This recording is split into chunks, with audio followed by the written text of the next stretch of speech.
मैंने घर पहुंचते ही दरवाज़ा खोला तो अंदर से एक गहरी मर्दाना आवाज़ गूंजी। अब्बू तो 2 दिन के लिए शहर से बाहर गए हुए थे, फिर ये आवाज़ किसकी हो सकती थी? मेरे दिल में एक अजीब सी बेचैनी उभरी, जैसे कोई अनजाना खौफ मेरे वजूद को छू गया हो। आवाज़ अम्मी के बेडरूम से आ रही थी। मेरा दिल तेज़ी से धड़कने लगा और मेरे कदम खुद ब खुद उस तरफ बढ़ने लगे। मैं आहिस्ता आहिस्ता दरवाजे के करीब पहुंची और छोटे से सुराख से अंदर झांका। जो मंजर मैंने देखा उसने मुझे साकत कर दिया। मेरा नाम आयशा है, उम्र 14 साल। मेरी ज़िंदगी एक आम लड़की की तरह थी, मगर मेरी खूबसूरती हमेशा लोगों की तवज्जो का मरकज़ रही। नाजुक नक्शवाओ निगार, बोलती आँखें और कंधों तक लहराते बाल।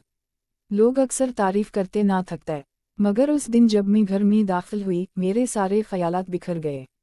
अम्मी गैर मामूली तौर पर सजी सुनूरी थीं। गुलाबी साड़ी उन पर बहुत जच रही थी।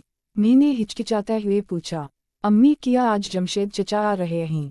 अम्मी ने मुस्कुरा कर मुझे नूर के घर जाने को कहा।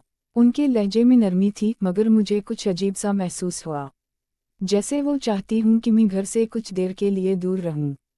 बहरहाल मैं नूर के घर चली गई, मगर वहाँ मालूम हुआ कि वो अपनी दादी के घर गई हुई है। घर की खामोशी ने मुझे मजीद बेचैन कर दिया। मैं ज़्यादा देर ना रुकी और वापस लौट आई। जैसे ही मैंने घर का दरवाज़ा खोला, वही मर्दाना आवाज़ दोबारा सुनाई दी। अब मुझे यकीन हो गया था कि मेरा शक दुरुस्त था। मैं दबे कदम अम्मी के कमरे की तरफ बढ़ी। दिल इतनी ज़ोर से धड़क रहा था कि मुझे लगा इसकी आवाज़ बाहर तक सुनाई दे रही होगी। मैंने दरवाजे के सुराख से अंदर झांका। अम्मी और जमशेद चचा हंस बोल रहे थे। दोनों के दरमियान ऐसे क़ुर्बत और बेतकल्फ़ी थी जो मैंने पहले कभी ना देखी थी। उनकी बातों में एक राज़दारी थी, जैसे वो किसी ऐसी दुनिया में हूँ जहाँ किसी तीसरे की जगह ना हो। अम्मी की आँखों में एक अजीब सी चमक थी और जमशेद चचा के चेहरे पर बेफिक्री। मेरे कदमों तले ज़मीन निकल गई। मैंने खुद को संभालने की कोशिश की और चुपचाप अपने कमरे में आ गई। आँखों में आंसू थे, मगर मैं रो भी नहीं पा रही थी। दिल में गुस्सा, दिख और उलझन का तूफान था। कुछ देर बाद अम्मी मेरे कमरे में आई। उनके चेहरे पर मुस्कुराहट थी। कब आई? इन्होंने आम लहजे में पूछा। अभी अभी, मैंने बमुश्किल कहा। इन्होंने बताया कि जमशेद चचा आए थे और मेरे लिए बहुत से कपड़े लाए हैं। मैं उनके साथ उनके कमरे में गई। बिस्तर पर रंग बिरंगे कपड़ों का ढेर लगा था। वाकई सब बहुत खूबसूरत थे, मगर मेरे दिल में सवालों का बोझ था। मैंने मसनूई मुस्कुराहट के साथ कहा, अम्मी चचा वाकई बहुत ख्याल रखते हैं। अम्मी ने गहरी नज़र से मुझे देखा, जैसे वो जांच रही हूँ कि मैं कुछ जानती तो नहीं। फिर इन्होंने आहिस्ता से कहा, आयशा तुम बड़ी हो रही हो। जिंदगी हमेशा सीधी सादा नहीं होती।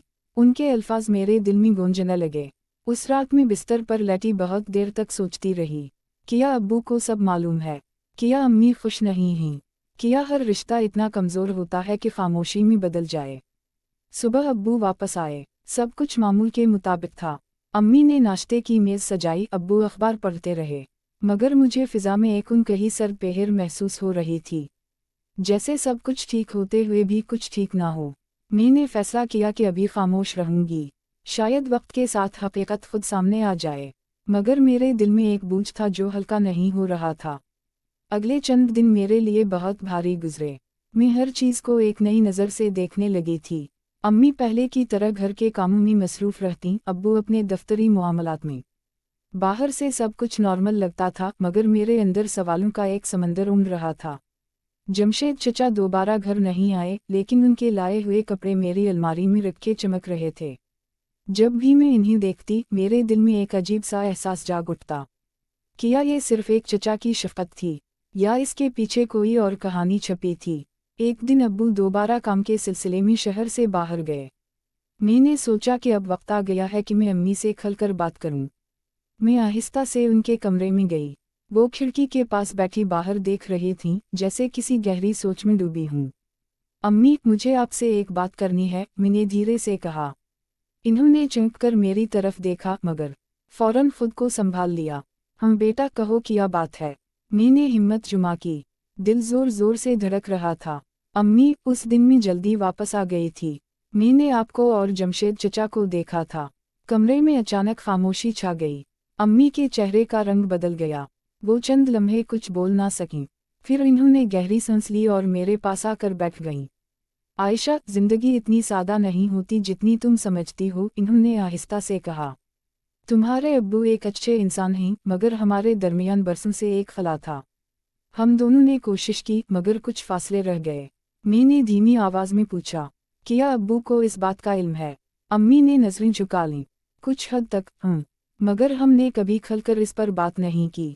ये हमारे दरमियान एक खामोश समझौता है। हम तुम्हें तकलीफ नहीं देना चाहते थे। उनकी आवाज़ में पछतावा भी था और थकन भी। मैंने पहली बार महसूस किया कि अम्मी भी एक इंसान हैं, सिर्फ मुँह नहीं। उनके भी एहसासात, ख्वाहिशें और कमजोरियां हैं। मगर अम्मी, किया ये सब ठीक है? मेरे मुंह से बेइख्तियार निकला। अम्मी की आंखों में नमी आ गई। बेटा, ठीक और गलत का फैसला हमेशा आसान नहीं होता।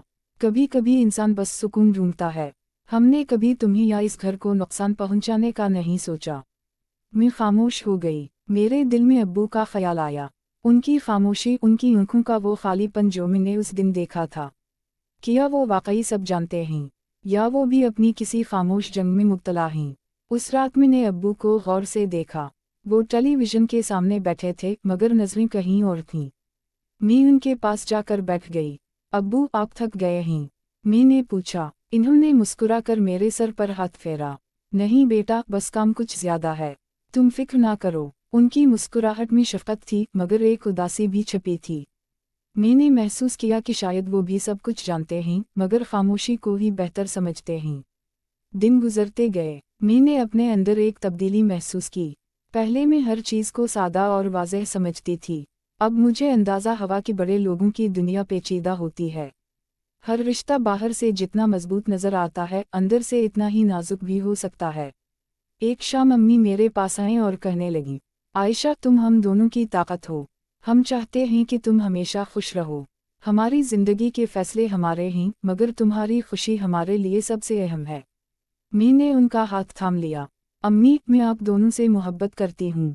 मैं बस ये चाहती हूँ कि आप सच्चाई के साथ रहें, एक दूसरे के साथ भी और अपने आप के साथ भी। अम्मी ने मुझे गले लगा लिया। उनकी बाहों में एक मानूस सी गर्मी थी, मगर अब मैं उन्हें सिर्फ मुँह के तौर पर नहीं बल्कि एक इंसान के तौर पर भी देख रही थी। वक्त के साथ मैंने सीख लिया कि हर कहानी के कई पहलू होते हैं। शायद मेरे वालिदैन अपनी अपनी तरह सुकून तलाश कर रहे थे। शायद उनके दरमियान मोहब्बत किसी और शक्ल में बाकी थी, जिम्मेदारी, एहतराम या बस एक साथ रहने का अहद। मैंने फैसला किया कि मैं जल्दबाजी में कोई फैसला नहीं करूंगी। कुछ सच्चाइयाँ वक्त के साथ खुद सामने आती हैं, और शायद ज़िंदगी का सबसे बड़ा सबक यही है कि रिश्तों को समझने के लिए सिर्फ आँखें नहीं, दिल भी खिला रखना पड़ता है। कहानी का इख्तिताम शायद रिवायती खुशी पर ना हो, मगर मेरे लिए ये बुलूगत की इब्तिदा थी। मैंने जान लिया था कि मोहब्बत, ख़ानदान और खुशी के मानी हर इंसान के लिए मुख्तलिफ होते हैं, और बाज़ औक़ात खामोशी भी एक तरह का समझौता होती है।